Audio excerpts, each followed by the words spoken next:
Welcome everybody. Today we're going to talk about and review the Kef Q350 and the Kef Q650C speakers. So I've used the speakers for the past half year. I got them new last year in around summer, so probably almost 1 year ago. I think they are amazing speakers and they're really down in price right now because the new versions of these speakers have just come out. So I saw some in stock still in Europe and in the United States as well. So yeah, I'm gonna review them and I hope you check them out because they are really amazing speakers. So yeah, let's start with the Kef Q350s. They are two bookshelf speakers with the iconic Kef Uni-Q design. So they weigh around 8 kilos. They are not really that big, they are about 40 centimeters in height. They were usually sold per pairs, but sometimes you can find them solo.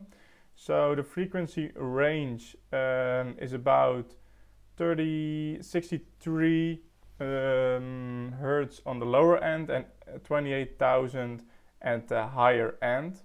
I will also put a picture on the screen right now so you can see the specification for yourself.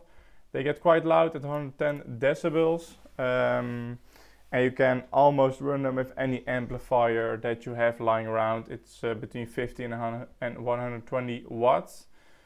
I mainly use them for home theater use, but for music they're also amazing. But in the sound I'm gonna get into later in this video. The Q650C, so it has the same diameter drivers as the Q350, that's why they match really well. So it's a 2.5 way center channel with a closed back. So this has almost the same frequency response.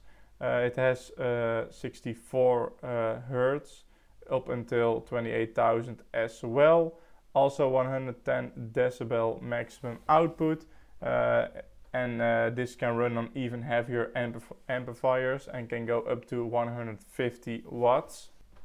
So let's talk about some of the design of the speaker. So I think the design is also one of its main selling points, especially the white version. You have them in 3 colors. I think now only 2, but you used to have them in walnut or a wood color as well. Now it's only black and white. I think the white color is for myself the best color, especially because my setup is in the living room. So if your setup mainly is in a media room or a game room, then I think black would be a really nice addition.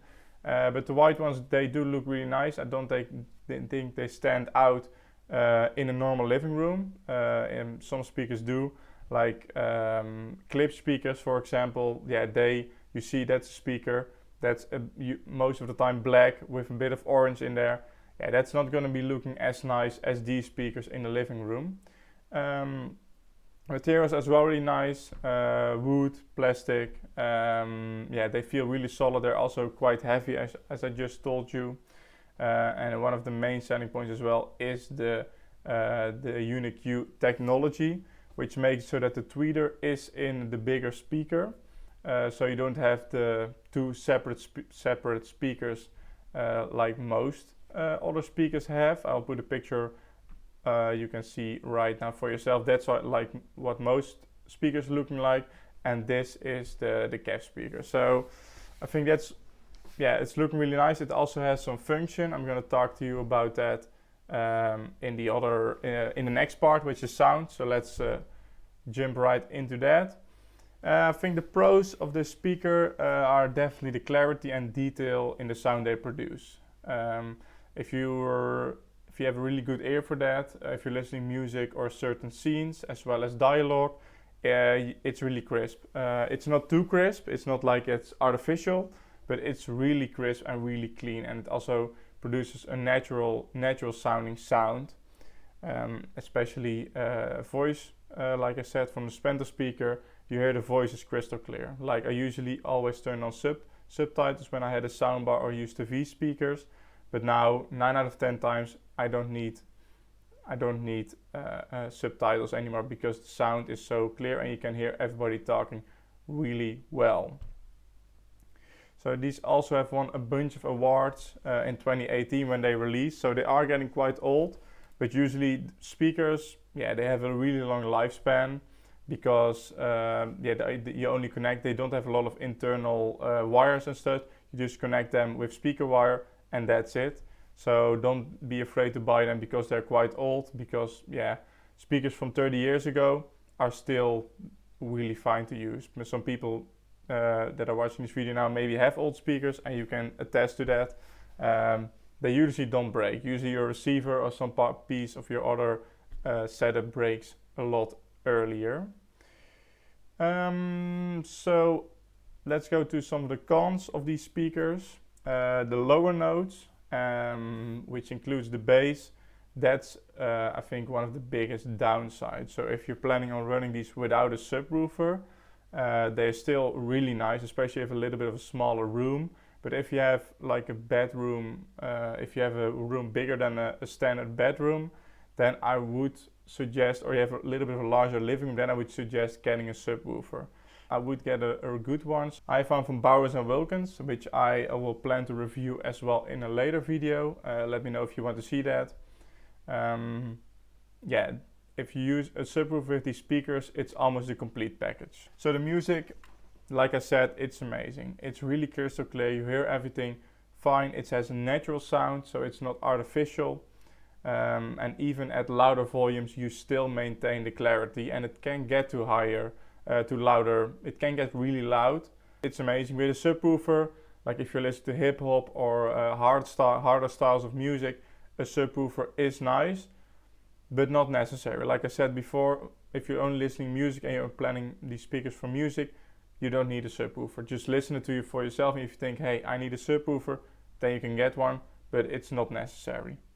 So I have here a little clip so you can hear the speakers. Do be careful, because this is of course recorded with not the best microphone, so the speakers will sound a lot better if you buy them.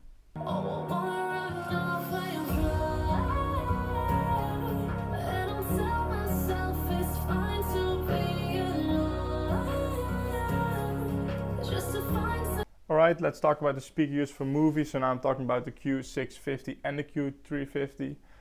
I think these are amazing for movies. I think this is the best bang for your buck. I don't think you get anything better at this price point. If you let people listen to this setup like 3.1, if you have the subwoofer that I have, I don't think a lot of people are going to notice the difference between this and between something that's twice or double the price. But they definitely will notice the difference between, let's say you have a soundbar of like 800 euros, they will notice a difference. Be in mind, this is a little bit more expensive, especially if you get a 3.1 setup. So talking about price, let's talk about the price. In Europe you can find the Q350 for around 300 to 400 per pair, which is between 150 and 200 per unit, which is a really nice price. I think 400 for two really quality speakers, because Kef is a quality brand, which you can probably use these speakers for 10-20 years if you want. I think it's a good price. The Q650 you can find in Europe for around 450 euros. So if you combine that, you have a full 3.0 setup, speaker wise, between 800 and 900 euros. So be quick, because this is the last stock. There is a new version of both those speakers announced, and you can buy that as well, but that price, like the Q350 follow-up, is 800 euros. So it's literally double the price.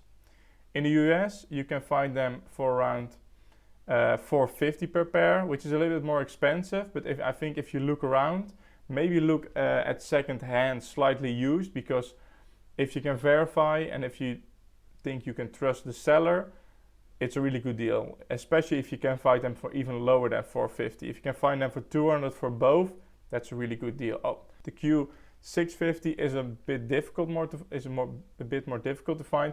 I found them for around $600. Still an amazing price, because the follow-up or the next version of this speaker is like 1,000 euros or more. So as well, check for second hand. Maybe because the new versions are coming out, people are selling these ones. So yeah, for around $9,000 to $1,000 you can get a really nice setup new. and second-hand it's even less. So I hope you enjoyed this video. Yeah, we just looked at an amazing 3.0 setup. I will drop a review for that subwoofer if you want some more reviews. Yeah, don't forget to subscribe. There's also a video coming about some small surround speakers that I have. Yeah, so don't forget to subscribe for that. And I'm gonna see you guys in the next video. Goodbye.